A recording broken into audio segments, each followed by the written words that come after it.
Welcome to the Chalkboard, my fellow football nerds, for episode number 9 of Chalk Talk, brought to you by the Painted Lines. I'm your host, Shane Half, and you can follow me on Twitter at halfandhalf_TPL. I'm joined today by the best co-host in the game. You've seen him on the Tough Cover Pod. It is Mark Henry Jr. You can follow him on Twitter at MarkHenryJr_. Mark, how are you doing today? I'm doing well. This is a hard week to look at and pick some winners, and for what I do to talk gambling.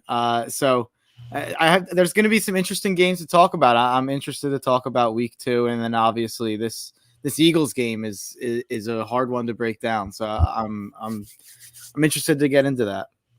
Yeah, we've got a great show lined up for you guys today. We are going to be breaking down all of the Week 2 storylines to get you ready for all the games.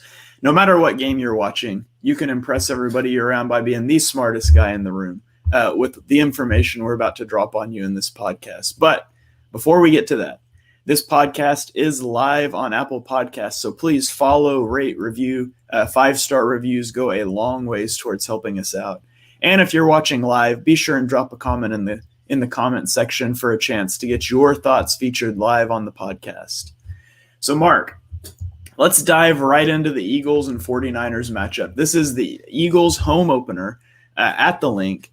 I'll run down the injury report here, and then we can get into it. So the Eagles are pretty healthy as of Wednesday. I don't have the Thursday notes yet, but as of Wednesday, J-Jaw, Brandon Brooks, Marcus Epps, Zach Ertz, and Ryan Kerrigan did not practice, and Fletcher Cox and Rodney McLeod were limited. On the 49ers side, linebacker Dre Greenlaw, defensive tackle Javon Kinlaw, cornerback Emmanuel Mosley, defensive lineman Eric Armstead all missed practice on Wednesday, while defensive lineman Dee Ford and linebacker Marcel Harris were limited. And so it looks like the Eagles are coming into this vastly favored as far as the injury report goes. So, Mark, kick us off. Where do you want to start talking about this game?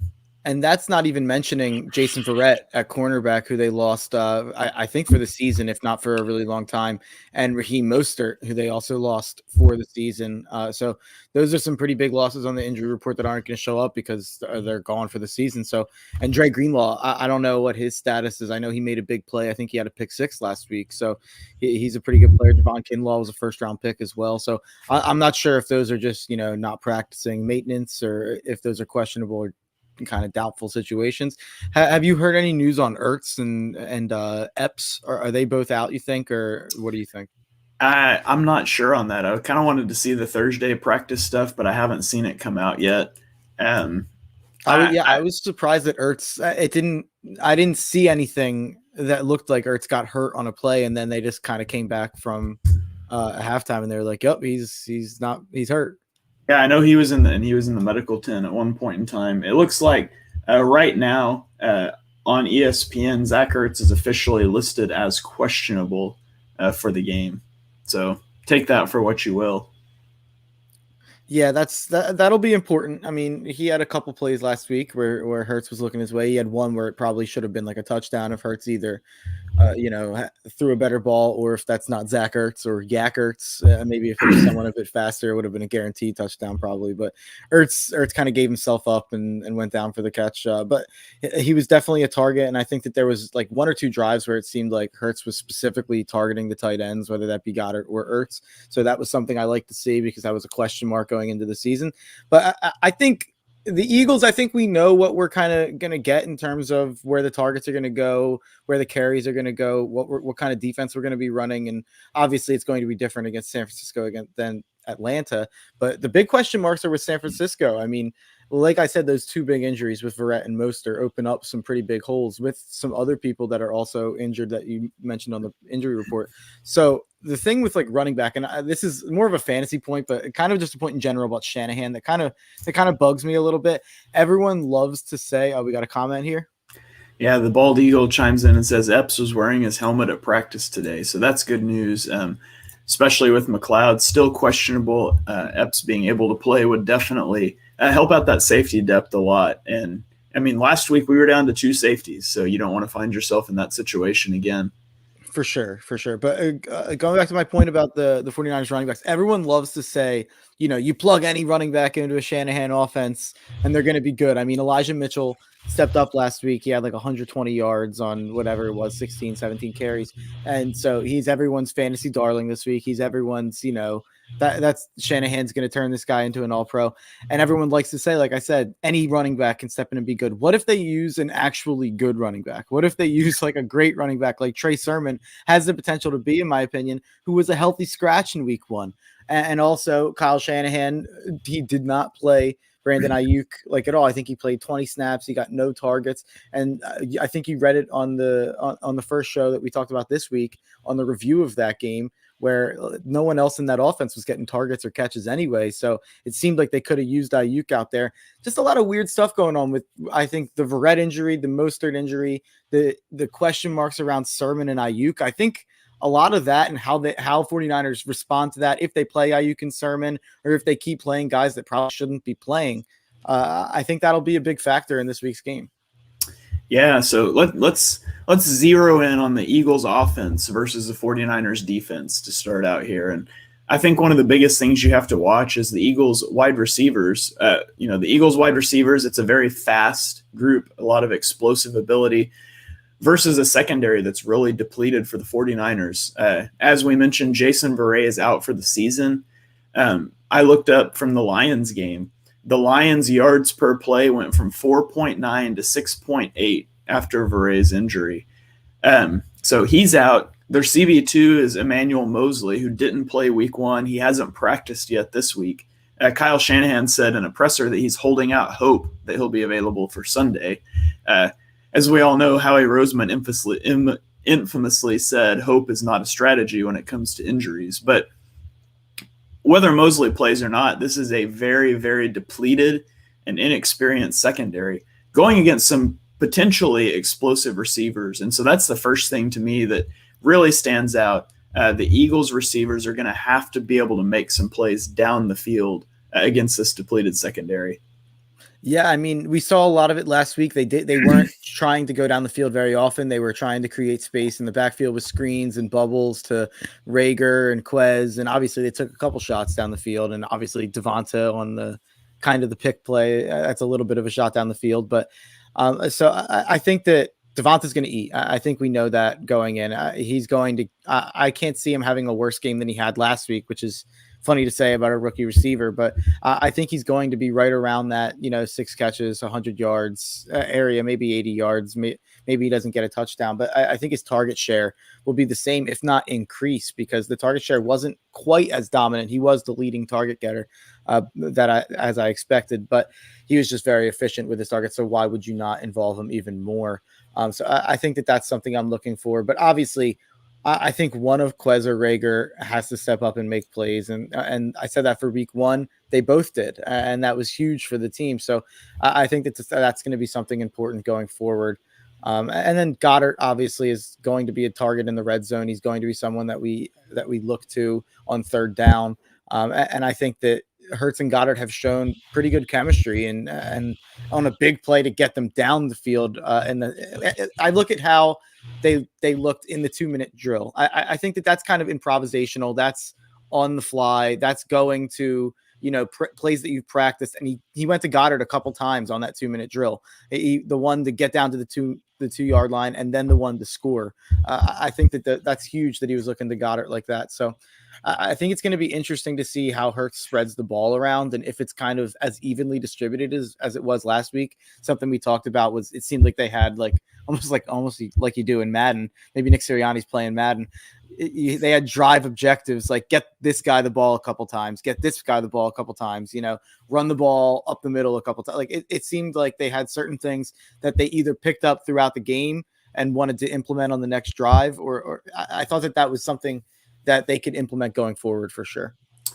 Yeah, and I'm interested to see how Ertz / Goddard and Miles Sanders do in the passing game. The 49ers have a really good group of linebackers with Greenlaw, Fred Warner, Emmanuel Mosley, really good linebacker unit. And so you would think that's going to put even more pressure on the receivers because, I wouldn't expect this to be a huge Dallas Goedert game or a huge Miles Sanders game, just going against, and it's not just the linebackers either. That front seven is just so good. The 49ers pass rush is stellar.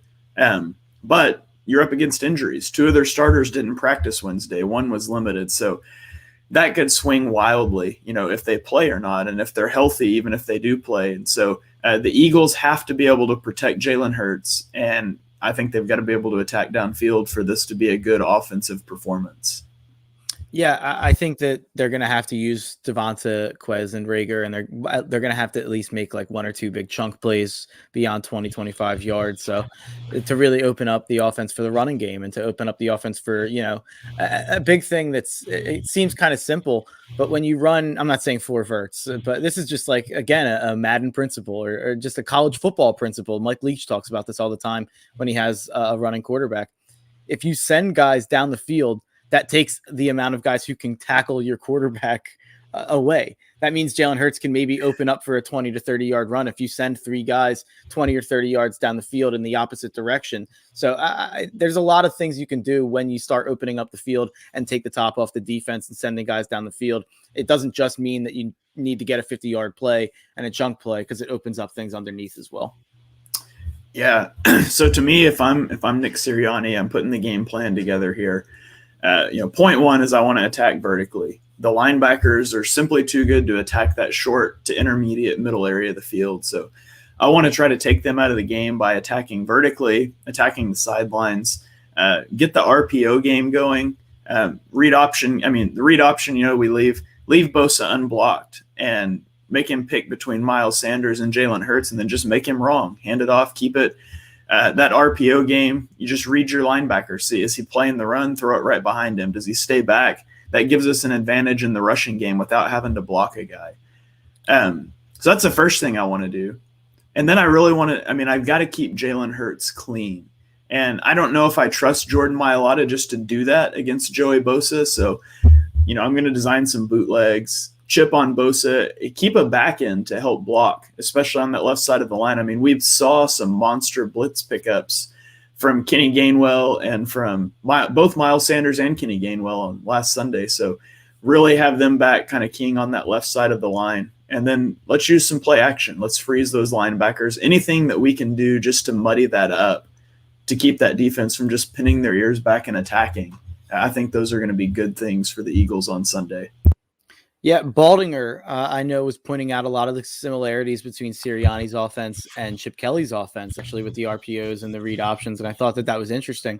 I hadn't really thought of that before, but yeah, the RPOs are definitely something that's going to be important going forward, and I think it's something that Jalen Hurts has picked up pretty well. There were a couple plays, I don't know if they were read options, I don't know if they were RPOs exactly, but there were a couple plays where I wish he would have kind of pulled it back instead of handing it off, where we kind of got gobbled up right away. But that's going to be something important in this game, the rushing attack for the Eagles. Are we going to be able to have success against the ground on the ground against the Niners? And I know a lot of people are tending to think this might be a down week for Sanders. This might be a down week for the rushing game.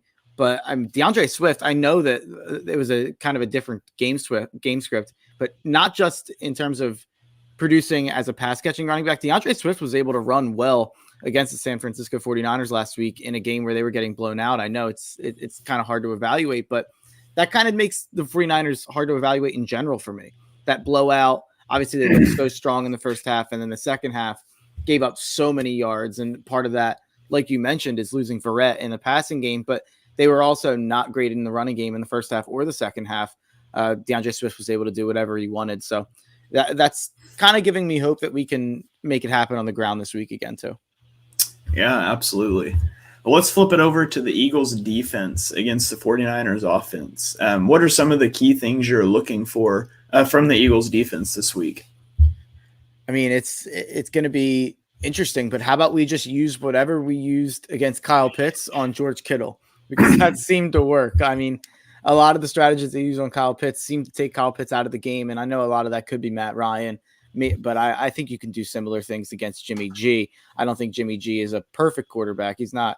I've kind of defended Jimmy G a lot of times because I think a lot of people get on his case, but he's by no means someone that you can't scheme against. So I hope whatever you do whatever you did against Kyle Pitts last week against George Kittle. But Deebo Samuel was the guy who went off for the 49ers last week. He had the biggest game of his career, and that's going to be interesting to see if they go right back to him, if this is a breakout season for him, or if that was more of an outlier with Ayuk being out and maybe they did a good job against Kittle. That'll be interesting to see, but Deebo Samuel and Kittle, whatever our attack is against them will probably determine how good a job we do defensively, because I do think Shanahan will be able to run the ball. I hope that they stick with Elijah Mitchell instead of going to Trey Sermon this week, which I don't know or maybe they'll go to JaMychal Hasty or Trenton Cannon, who they just picked up. I don't know what their strategy is going to be at running back, but I think once Trey Sermon gets in there, he's going to be a nightmare. And once he gets in there, he's going to be good in pass protection, and they're going to end up using him through the rest of the year. And I think that that's something that could give the 49ers a boost. I hope that they don't figure that out this week, though. Yeah, I think George Kittle's a matchup nightmare. And we say that about Kyle Pitts, and people were concerned, rightly so. But the reality is that rookie tight ends typically don't come in and make an immediate huge impact. George Kittle's that proven guy. And so the Eagles are absolutely going to have to scheme to take him away. But even once you do that, they have Deebo Samuel, and he's an elusive guy after the catch. He's dangerous with the ball in his hands, and the Eagles' tackling was atrocious in week 1. And so that's something that I think the defense really has to clean up. And then I'm interested to see how they prepare for this potential 2-quarterback system. I mean, Jimmy G and Trey Lance have very different skill sets. And, we saw Trey Lance throw the touchdown, but I think he only played like 2 or 3 snaps. I mean, that game was in hand early, almost got away from him late, but Kyle Shanahan absolutely has more than 2 or 3 plays dialed up for Lance, but you haven't seen it. And so it's kind of a mystery. How do you prepare for that? Those 2 quarterbacks with different skill sets. So I'm interested to see what Jonathan Gannon comes up with, and I'm really interested to see how the Eagles handle it when Trey Lance is on the field. I think the question mark is, will they do that if it's a close game? Will they do that in the second half of a touchdown game, either side? Like, I think that they're more than likely going to stick with Jimmy G for at least like 90% of the time. Maybe they do run, 5 to 7 Trey Lance plays. And by the way, I've been really impressed in that Chicago and San Francisco in their gadget plays for Fields and Lance. They both have come in and been like, they've looked very impressive. And it's like, why are you not playing them more? It kind of thing. Like, I kind of thought they would come in for the gadget plays and it wouldn't be that successful. I remember when Lamar was a rookie, it felt like they were just not scheming gadget plays very well, and they would bring him in, and here and then he would have like a big run, but most of the time it was just like a handoff and they wouldn't do anything. Like when they were bringing Lance in and they were bringing Fields in, they were actually letting them run or they were letting them throw. So that was something I've been impressed by. I'm not a fan of the 2 QB system really, but I've said it before. If anyone has the right to do it, it's San Francisco, with the kind of skill sets that Jimmy G and Lance have, and with the success Jimmy G has had when he's been healthy. But you can't keep Trey Lance on your bench for the entire game because, like you said, he can be electric. Like, they could bring him in and, that could be kind of a game changer in this game if they play him 5 to 6 snaps and, he rushes, he has 2 big runs or he has 2 big throws. I think that Trey Lance is special talent. I didn't necessarily know if he was ready to come in and make plays at the NFL right away, but he looked pretty good in his very limited snaps in week 1. Yeah. So if I'm Jonathan Gannon, I'm looking at this matchup. How do I want to game plan against it? I think one of the first things I want to do is we're going to play a lot of zone defense. Jimmy G, if you play man coverage, he's going to like those matchups in man-to-man coverage. He is going to love George Kittle against Eric Wilson or against Anthony Harris or whatever player the Eagles have that you put on him, because the Eagles don't have anybody that can cover him. He's going to love that, and he's going to throw it to him 20 times in the game. He's probably going to like Deebo Samuel against Darius Slay too. I think you want to make him diagnose zone coverage, which is something that he doesn't necessarily thrive at.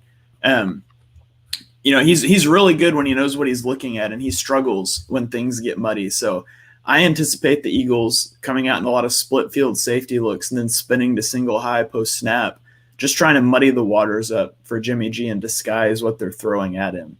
And then obviously you would love to see Fletcher Cox and Javon Hargrave wrecking havoc in the middle of the 49ers offensive line, just like they did last week. Now, obviously the 49ers have a better offensive line than the Falcons do.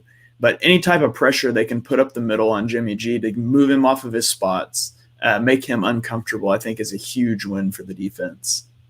Yeah, I think the one thing I wanted to touch on there is I'm not the biggest Darius Slay guy. I mean, we've talked about that many times, but the people who Darius Slay have really, really struggled against have been the bigger receivers, the really tall receivers who play and go up for balls.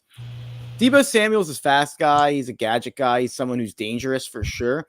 I'll be disappointed if Darius Slay doesn't do a good job against Deebo Samuel, assuming that he plays on him a lot, or even if it's Brandon Ayuk. I'll be pretty disappointed if Darius Slay lets one of those two guys really beat him on a consistent basis to the tune of like over 100 yards or anything like that, and being really backbreaking on third downs or anything like that. I'd be very disappointed, because those are the type of guys that we brought him here to cover. If he can't cover, the 6'4" guys, if he can't cover DeAndre Hopkins, if he can't cover Chase Claypool, then he has to be able to cover that type of receiver.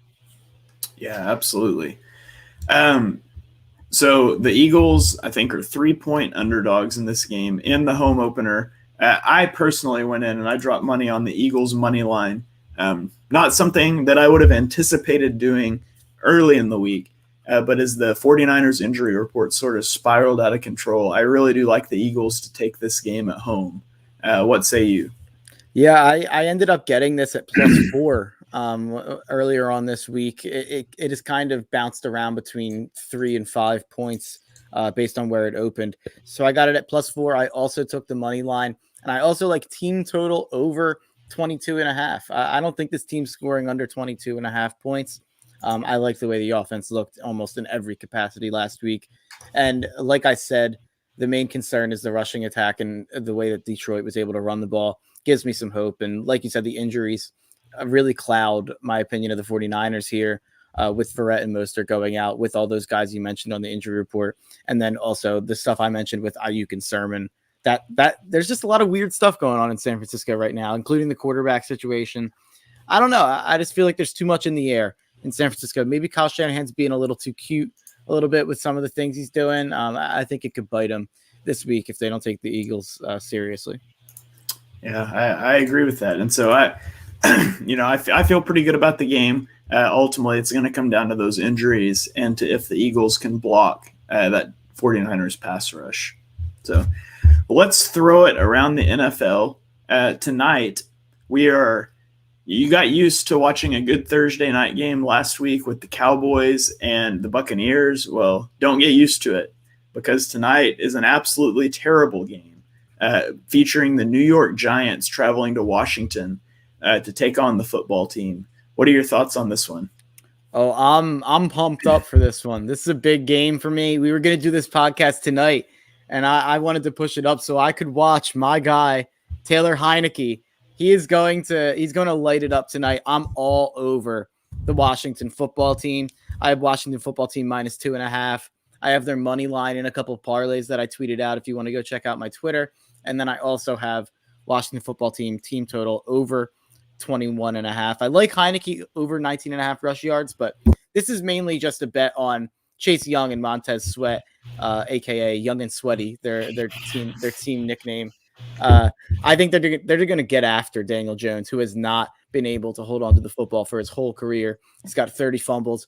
I'd expect another tonight. His prop to throw an interception is -160, to give you a thought of what Vegas thinks about Daniel Jones and his turnover issues. I thought that was funny, but I think Washington's going to dominate. Their D-line's going to get after Jones. Chase Young's going to have like 3 sacks, and I think McLaurin has a big day with Heineke. Yeah, I mean, the Giants have a bad quarterback. They've got an ailing Saquon Barkley who looked bad last week.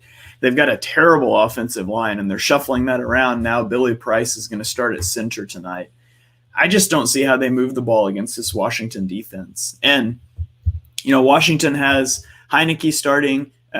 Maybe they struggle to move the ball as well, but I can't imagine that the Giants are going to have better luck moving the ball than the football team. I think it ultimately comes down to turnovers, and Daniel Jones has proven to be a turnover machine. I have money on Washington. I got it at -3.5, and I took Antonio Gibson over 16.5 carries. I think they probably give him a lot of carries tonight with Heineke under center. And to be honest, I think they're probably ahead pretty convincingly early, and they try to salt that game away on the ground. You know what? I'm gonna bet that because my buddy who went 13-1 last week, who I've tweeted out a couple times, he texted me that a couple days ago at 15.5. It's went up to 16.5, and he loves that line. So I might get in on that. That's gonna be something I look at. Yeah, I went back and looked at it. I'm pulling it up now. Week 1, Antonio Gibson had 20 carries. Let me bounce back to last year.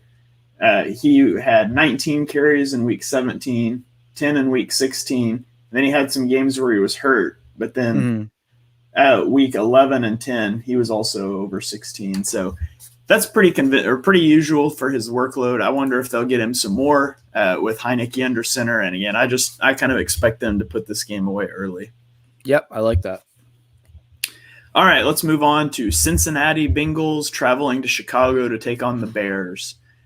For me, Joe Burrow versus Justin Fields would be a story. Joe Burrow versus Andy Dalton is easily in favor of the Bengals. I couldn't be less impressed with Andy Dalton. I don't know what the Bears are doing, still trotting him out as a starter. Ultimately, I'm not interested in this game at all, but I like Burrow. Jamar Chase had the strong week 1. I feel pretty good about Cincinnati taking down Chicago at Soldier Field. This is a game I will be staying away from in terms of gambling for sure. Chicago should bounce back, in terms of everything in the NFL.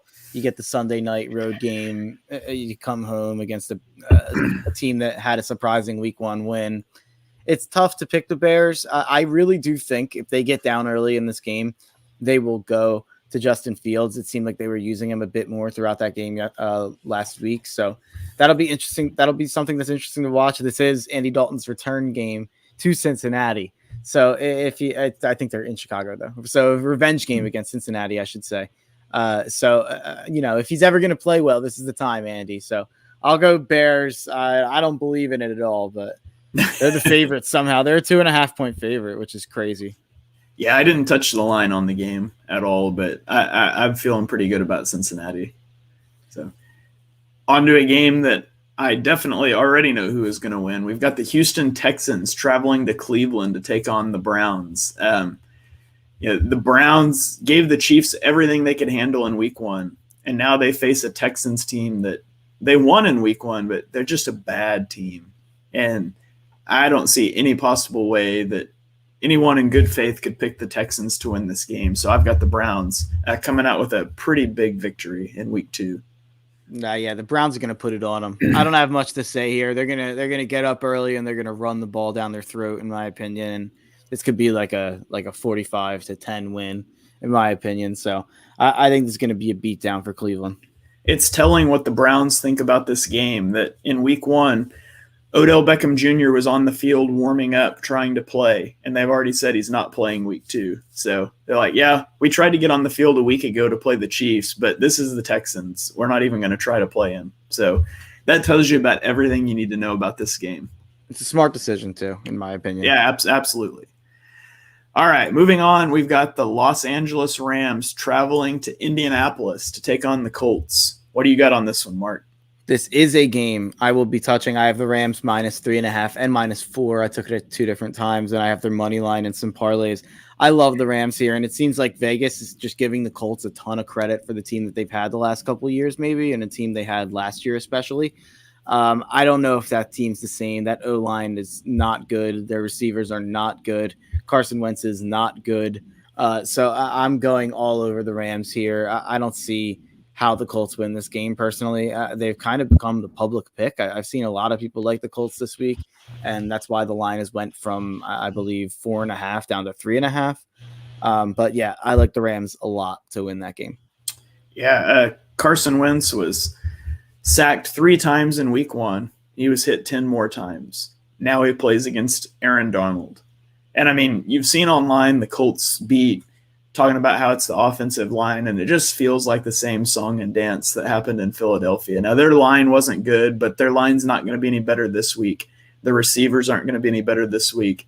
And we saw what Matthew Stafford did in the Sean McVay offense. I don't see how this game would be very close. I think the Rams win pretty easily. Agreed. Moving on to what is a very intriguing matchup. We've got the Buffalo Bills traveling to Miami to take the Dolphins.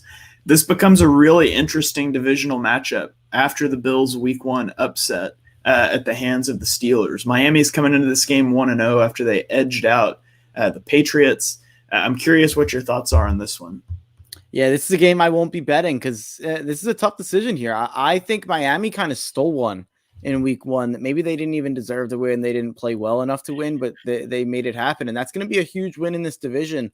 And this is going to be a huge win, whoever wins this game in this division, because you look at Buffalo's schedule. Buffalo's schedule is hard. They have a brutal schedule. They have a first-place schedule. Their extra game is Washington, I believe. I think they have a tough schedule. You look at Miami's, it's a little less tough. You look at New England's, but it's pretty easy. So it'll be interesting to see what happens in that division. I think there's a good chance all those teams end up around 9-10 wins, which makes this a really big game. You know, Buffalo's a 3.5-point favorite. It's at Miami. People love to take home dogs, especially in division matchups. I don't know what to do with this game. I'm going to say the Bills bounce back, but I'm not very confident either way here. I think that a big X factor in this game will be if Buffalo can get any sort of run game going. Because that's been their problem since last year, and they didn't address it. And I understand you don't want to take, draft picks on running backs. You don't want to pay running backs. But when it's such a consistent problem for your team, it does become an issue where you wish they would have taken a 3rd-round pick or a 2nd-round pick or maybe signed someone for a couple $1 million. So it seems like it's going to be a problem for the rest of the year for this Bills team. So that's something I'm watching for. Yeah, the Steelers put the blueprint out for how to beat the Bills. The problem is that blueprint's not something a lot of teams can replicate. The Steelers blitzed Josh Allen one time, and they pressured him on 52% of his dropbacks. Like, people look at Josh Allen's stat line and they think it wasn't that great, but that's pretty much exactly the same sort of numbers that happened when the Buccaneers played the Chiefs in the Super Bowl. They weren't blitzing Mahomes, but he was running for his life every play. The problem is the Dolphins can't do that. They don't have the horses on the defensive line to get after Allen without blitzing.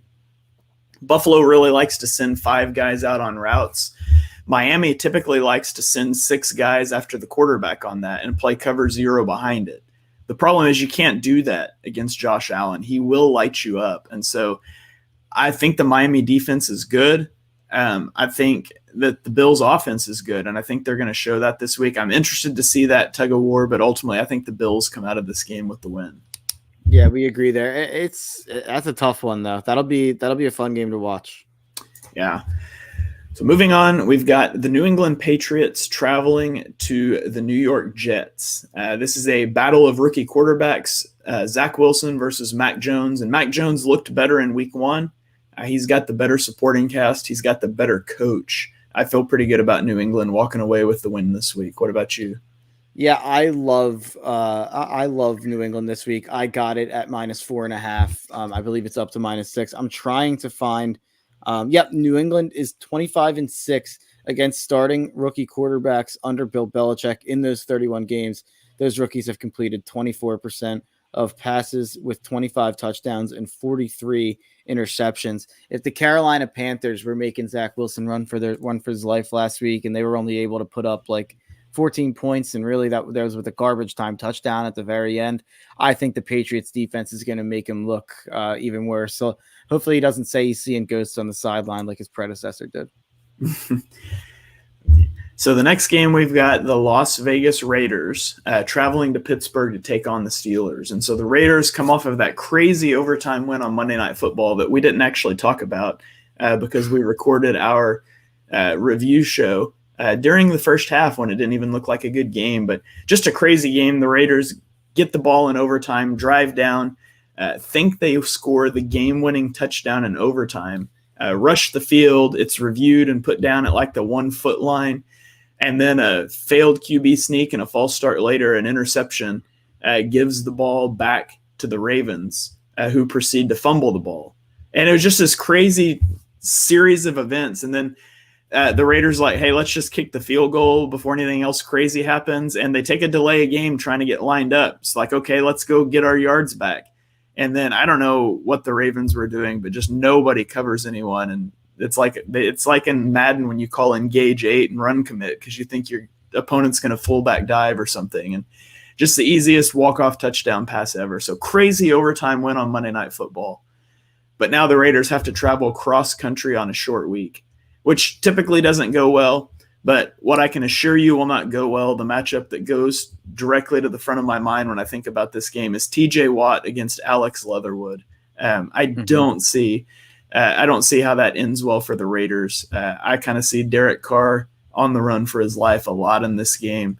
After that big emotional victory, I think am I crazy for thinking the Steelers could be 2-0 after this week? No, you said everything I was going to say. I mean, that's a big emotional Monday night victory. So an extra day of rest for the Steelers here.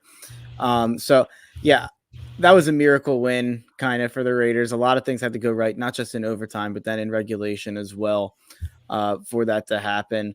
And yeah, the first thing that comes to my mind is also they're going to get after Derek Carr so bad. And Derek Carr doesn't have the receivers to get open early enough in routes to deal with the pass rush that Pittsburgh's going to bring against that horrible offensive line in general, not even just Leatherwood. He's obviously maybe the worst one, and Watt's going to target him, but the rest of that D line is going to eat as well. And they're going to get after the quarterback, and they're going to win this game for sure. Pittsburgh's going to be 2-0 in my opinion. So, but I have two funny gambling stories from that Monday Night Football game.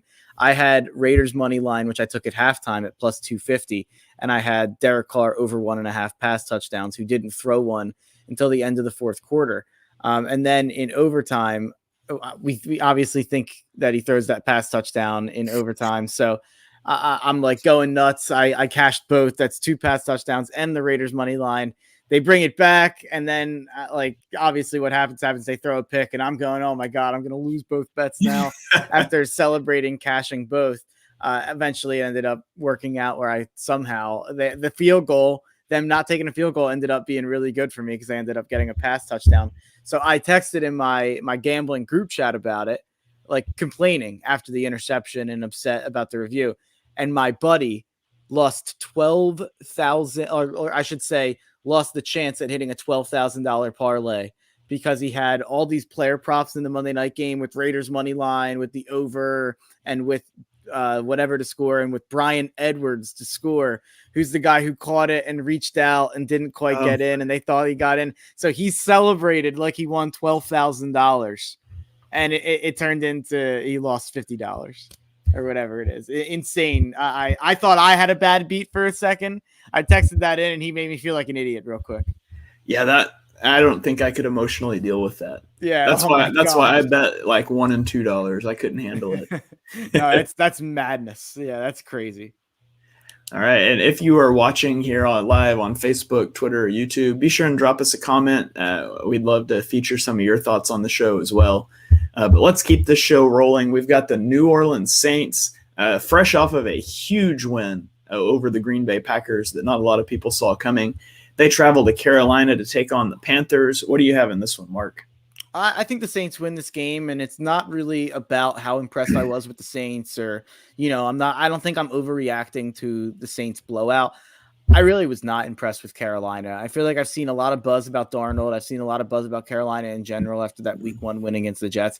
I thought the Jets looked beyond horrible, and Carolina didn't really put them away. They had a lot of chances to score more to kind of make that a blowout, and they couldn't do it. And I don't think the Jets defense is very good. The main thing I was most impressed by in the Saints game, everyone's going to talk about the running game. Everyone's going to talk about Jameis. Everyone's going to talk about Sean Payton. That Saints defense was very, very good, forcing turnovers, and it's been good for a couple of years now. So I think the Saints defense gives Sam Darnold a lot of problems, and I think the Saints win this game. The number 1 DVOA defense in week 1. And I mean, look what they did to Aaron Rodgers. And now they take on Sam Darnold, who's not even in the same stratosphere. So I'm with you. I think New Orleans gets the 2-0 start. And obviously their week 1 win will be much more impressive than a win over a struggling Panthers team. And also a bet that I like, this was given to me by the guy I was talking about earlier, Pat. Christian McCaffrey over 41.5 receiving yards. He averages like 60 to 65 a game. He had 90 in week 1, and they're most likely going to be coming from behind. So I think they'll be using McCaffrey in the passing game too. So I think this is a wildly low line. So McCaffrey over 41.5 receiving yards is my bet on that game. All right. Rolling on to Jacksonville. The Denver Broncos come to Jacksonville to face the Jacksonville Jaguars. Put some respect on Teddy Bridgewater's name. My man Teddy Bridgewater, never doubted him ever. Certainly not in Chalk number 7. I don't believe in Jacksonville. I don't believe in Urban Meyer. I don't think Urban Meyer will still be the coach of the Jags in week 18. So I fully expect Denver to win this game. In fact, I've got money on Denver -6 in this one. I'm staying away from this one just because I think it's a lot of points, but Teddy covers. So if I had to take a side, it would be Denver, and I think Denver wins this game. So yeah, I don't have much to say. I'm so disappointed with the Jags. I like a lot of that roster. I really don't think that roster's in such a terrible spot as they looked in week 1, but that O-line's not good. Urban Meyer's a train wreck, and there are definitely some weak spots on defense, but I do think that there's a lot to be excited about going forward still. Once they get rid of Urban. For sure. All right, Minnesota Vikings at the Arizona Cardinals. What do you got in this one? Yeah, I liked Arizona. When I first saw this line, I loved Arizona. I've kind of gotten a little scared off. The line has actually went down too. It's down to 3.5. This is a prime bounce back spot for Minnesota after an overtime loss, but I just don't trust Kirk Cousins, and Kirk Cousins turtles in the pocket. He takes sacks so often. And you look at that pass rush from last week, Chandler Jones had 5 sacks. So I think that that's going to be a nightmare for Kirk Cousins. I imagine that the Cardinals have to get a couple sacks, get a couple turnovers, maybe a couple fumbles or picks, and that'll change the game and give Kyler some short fields, which you can't do with DeAndre Hopkins and the receivers that they have out wide that stepped up last week beyond DeAndre Hopkins. So I think Arizona wins this game pretty comfortably. Yeah, the Cardinals were great in week 1. Their struggle is their inconsistency. The question is, can they do it in back-to-back weeks? I think you said it well. I think their offense is so explosive. And ultimately, I just don't trust Kirk Cousins, who really all the smoke with him and Mike Zimmer and with him and Justin Jefferson has me really concerned about the Vikings. So I think the Cardinals win this game, and I laid money on Arizona over 27.5 points in this one. I don't mind that. I'll take a look at that. All right, moving on to the Atlanta Falcons, the 0-1 Atlanta Falcons. They travel to Tampa to take on the Tampa Bay Buccaneers. They look terrible in week 1. How are they going to move the ball against a very good Bucs defense? How are they going to stop Tom Brady? And the answer to both of those questions is just they're not. Like, Tampa rolls in this game, and it's not even close. Yeah, I don't have much to add. I for sure agree. Tampa should win this game by 2 touchdowns. They should cover the spread. So I think it'll be interesting to see Kyle Pitts again. I want to see if Kyle Pitts can get loose in this game. I think the Falcons offense will have more success this week because it's hard to have less success than they had last week. But I'll be interested, as someone who owns Calvin Ridley and Kyle Pitts in multiple fantasy leagues. That's something I want to see going forward. If that offense is just a complete wasteland, or if that's a bad team that's still going to be able to put up points. All right. Moving on to the Dallas Cowboys, traveling to Los Angeles to take on the Chargers. What do you have in this one, Mark? We've only disagreed on one game so far, and I have a feeling this is going to be our second disagreement. I'm going with the Dallas Cowboys here. I think Dallas wins the game. I'm a little bit more nervous about the game than I was when I first picked this game earlier on in the week with the news of DeMarcus Lawrence's injury. I do think that defense is bad, and it's just gotten a lot worse without him. But I think that this offense is going to tear up the Chargers cornerbacks. I actually walked away a little bit not impressed with the Chargers after watching week 1 with kind of their woes in the red zone. They were able to move the ball at will, and Mike Williams did step up, as did Jared Cook.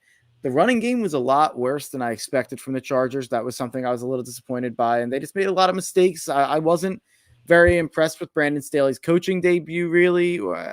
That's going to be interesting to see this week. I think Dallas really puts it on him in terms of offensively and really drops 35 points. Now, the Chargers could easily score 40 against that defense. I think Dallas holds them off. This could be a game to take the over in, but it's a very high over. But I'm going with Dallas plus 3.5 and money line. Yeah, the DeMarcus Lawrence injury is a big deal. Broken foot, out for the majority of the season. Michael Gallup is out for a few weeks too. That said, I don't have a clear feeling on this game. The Chargers, now granted, they were playing the Washington football team, who has a really good defense, but they struggled to move the ball, especially on early downs. And if you look back to last year, the Chargers struggled on early downs, and Justin Herbert was just sort of superhuman on third downs. And it reminds me of 2017 Carson Wentz, when everyone was all in on Carson Wentz. And the EPA on early downs was bad, but he just had this superhuman ability on third downs, and that regressed to the mean. And I wonder if that's going to get the Chargers too. They've got to figure out a way to move the ball on first and second down. Now, if there's any defense that you want to face when you're trying to do that, it's the Dallas Cowboys, who probably have one of the worst defenses in the NFL. I don't have a clear feeling on a winner. I'm going to take the Chargers, but I do it apprehensively. But what I'm going to slam is the Dallas over 26 and the Chargers over 29. I have money on both of those overs. I didn't put it on the overall over because I could see one of these teams somehow just it snowballs, but I feel pretty confident at least one, if not both of those, is going to hit. Yeah, I use that strategy a lot in terms of an over. That won't go 0-2. Right. There's no chance that goes 0-2. So worst case, you're getting 1-1, and I think you'll have a great shot at getting 2-0. And that the over is probably only hitting if you come really close to 2-0 or get 2-0 anyway. So I use that strategy a lot. Yeah. So I expect that to be kind of a high-flying game, but you just never know. Never know on that. So for sure. Moving on, the Tennessee Titans at the Seattle Seahawks. What are you seeing in this one? This might be the hardest game of the week to predict. I mean, what are the Titans? We don't know. And the number one thing I'm going to be looking out for fantasy reasons and for, I share a last name with him. He's my cousin down in Tennessee. Derrick Henry. Is he regressing to the mean now? I mean, for years, I've heard people, expecting the regression for Henry because of so many carries. It seemed that way in week 1. He did not look as explosive. He did not look, as tough running. He did not look as dominant. So that's going to be interesting to see for sure. I'm going with the Seahawks here. They looked really good in week 1, especially that offense. They really slammed the door on the Colts too. And that game was kind of never really in doubt. The Seahawks really controlled that game, which I thought was very impressive. And maybe the Seahawks are a bit more of, a Super Bowl contender than I gave them credit for going into the year. And the Titans didn't look like any bit of the Super Bowl contender that I did give them credit for being coming into the year. It's hard for me to ignore week 1 in this matchup. I'm going to go with Seattle, who's a 5.5-point favorite, especially because it's in Seattle. This is a different pick if it's in Tennessee, probably, or Seattle doesn't have such a massive home field advantage. But I'm going with Seattle to win this game. Yeah, for me, the Titans' defense struggled mightily in week 1, and their offensive line was really bad. The Seahawks teed off on Carson Wentz. Is that because Carson Wentz is their defensive line that good? For me, it ultimately comes down to how do I feel about Russell Wilson in the home opener for the Seahawks? Wilson's been phenomenal in his career at home games, and ultimately I trust that more than I trust the new coaching staff in Tennessee to put something together here. So I'm going to take the Seahawks. I don't think it's necessarily a slam dunk, but I feel good about the Seahawks. I agree. I actually have a couple friends who love the Titans. Like, there's a lot of people who are just expecting a big bounce back, and a lot of people in the gambling industry expecting a big bounce back on the Titans. And the smart play is allegedly on the Titans. It's really hard for me to ignore week 1 because I was in on the Titans in week 1. I bet on the Titans in week 1. So it's hard for me to ignore that and just go right back to the well. Yeah, absolutely. Then on to the Sunday night game. We have the Kansas City Chiefs traveling to Baltimore to take on the Ravens. The Ravens, who are now without all-pro left tackle Ronnie Stanley, is out for this game, and he may be out for a while. So Ravens fans probably wish they had Orlando Brown back at this moment, but that's hindsight, and you can't fault them for the move that they made, but they certainly wish he was back. For me, this one comes down to, again, the Ravens are off the short week. They're off the emotional loss. They get a short week to go against Andy Reid, who is notoriously great when he has more time to prepare than his opponents. Reed is 5-1 against John Harbaugh, and he has never lost to Lamar Jackson, who has traditionally struggled against the Chiefs when they've played. So I have money on Kansas City minus 3.5, and I feel even better about that after the announcement that Stanley is out for this game. This line opened on Sunday when I was at a sports book. This line opened at minus 1.5 for the Chiefs. So me and my buddy could not believe we hadn't seen the Ravens on Monday night yet. So obviously there was some apprehension, but we looked at each other. We were like, we have to bet it. So we ended up going and betting Chiefs minus 1.5. When it went up to minus 3, I could feel it was going to go beyond 3. So I bet it at minus 3. It's since went to minus 3.5. Now that I saw it at minus 3.5, I have those bets. I went alternate total, Kansas City minus 6.5 at plus money. I think Kansas City wins by at least a touchdown in this game. You said it. Lamar Jackson, he's one of my favorite players, but he has really, really struggled against Kansas City and against Andy Reid. So I just don't see a way that Baltimore wins this game and can score with Kansas City. We saw last week just how dominant you have to play to beat Kansas City. Cleveland played so well for 90% of that game, but you get a fumble and you get a bad punt situation where he gets tackled, and that ended the game for them. Kansas City took control. You cannot make any mistakes, and Baltimore made a lot of mistakes. Lamar made a couple mistakes. They made a lot of mistakes in general last week against the Raiders, and you know what?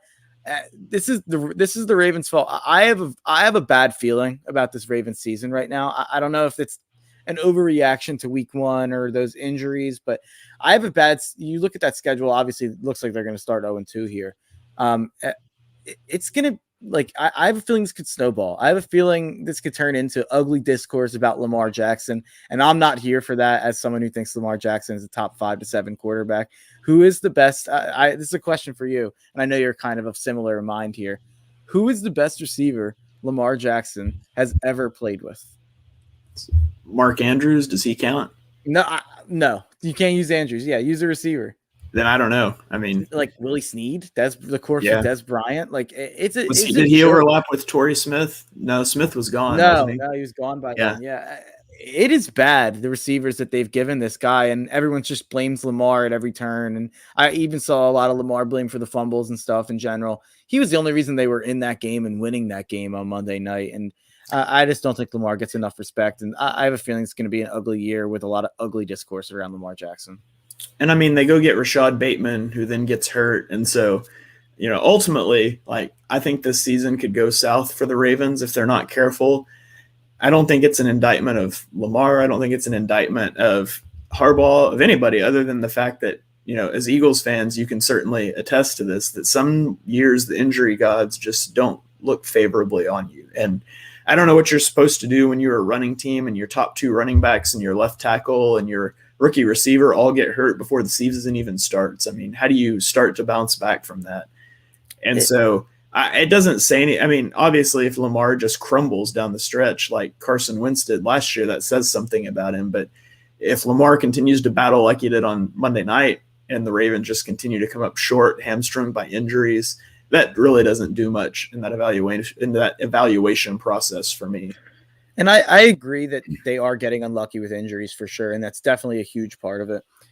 But if you're going to skimp out, and obviously you mentioned the trade, if you're going to trade Orlando Brown for a pick, and obviously that's for financial reasons more than anything, you have to be able to be willing to spend on your top need, which was receiver and has been receiver for so many years now. And I know they drafted Bateman, but even if Bateman was healthy, that'd be expecting a lot of a rookie receiver in Rashad Bateman to really step up. Hollywood's fine, but I don't think that. I mean, I don't think he'd be an excellent receiver anywhere, but like a couple situations with top 5 quarterbacks that can get him the ball. I don't think Hollywood's a special talent, in my opinion. I think he's a fine receiver, but they couldn't expect Bateman to come in and be a wide receiver 1 right away, even if he was healthy. And now he's going to come back and there's going to be a little bit of a feeling out process because of his injury. So they really, I mean, I know Julio didn't look good in week 1. I know Galladay didn't look that great. I don't think Juju had a big week. I don't think any of those players are necessarily special or the perfect fit. But when you have such a need, you have to go make someone fit in that situation. You have to go get a Galladay, go get a Juju, go get, I don't even know, Corey Davis, go get one of these receivers that was out there on the open market, trade for Julio. Robbie Anderson wasn't available. I'm missing another name. I can't quite remember what the other name that I'm. Curtis Samuel. There's a bunch of names that I'm missing right now, but there was a lot of receivers available, and it kept feeling like you heard the Ravens were in on Juju. You heard the Ravens were in on Galladay. You heard the Ravens were in on Julio. So they were in these conversations. At a certain point, they either had to pay more than it took to get Julio or pay more than it took to sign Galladay or Juju or one of these guys. And it's frustrating to me as a Lamar fan that they didn't do that. Yeah, and that you're responding there to Rufus's comment from YouTube, and I'm an Oklahoma fan. I was not in on Hollywood Brown in the draft. I thought we were going to get him. That scared me.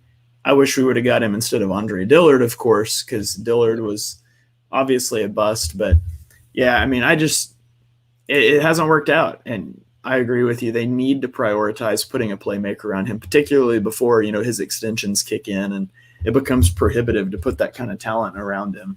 Exactly. So. All right, let's roll on to Monday night, the final game of the Week 2 slate. The Detroit Lions traveling to Green Bay to face the Packers. News about Dre Greenlaw.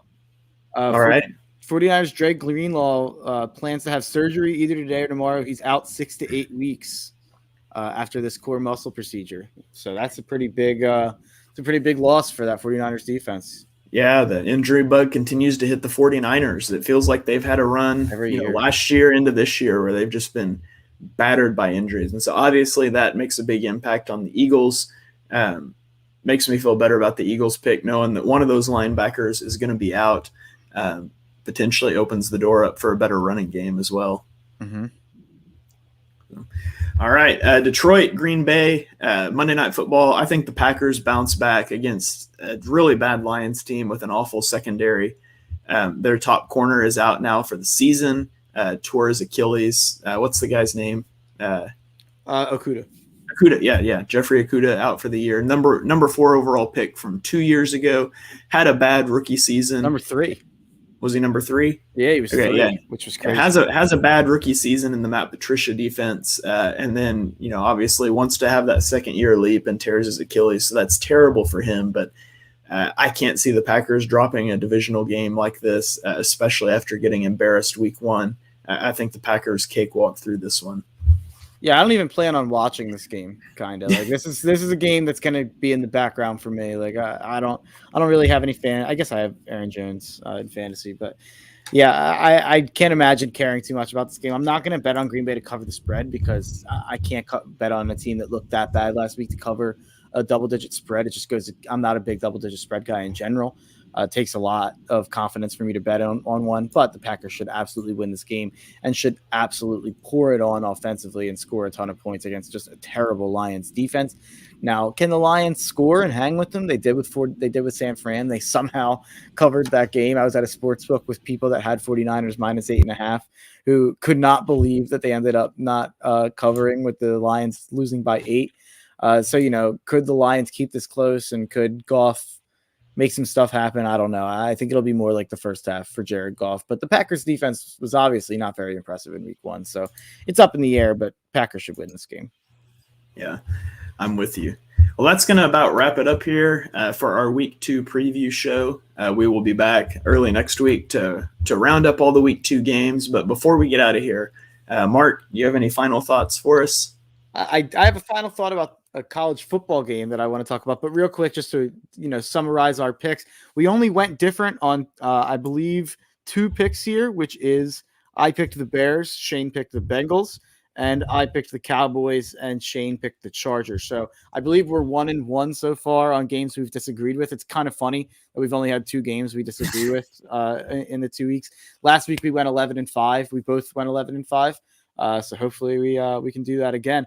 But my final thought of the week is for some Penn State fans out there. We're in Philadelphia. The Painted Lines is in Philadelphia, so a lot of Penn State fans around. So I just want to let you know. I know it's a whiteout. I know you think that this is a top 10 team that can compete for a national championship.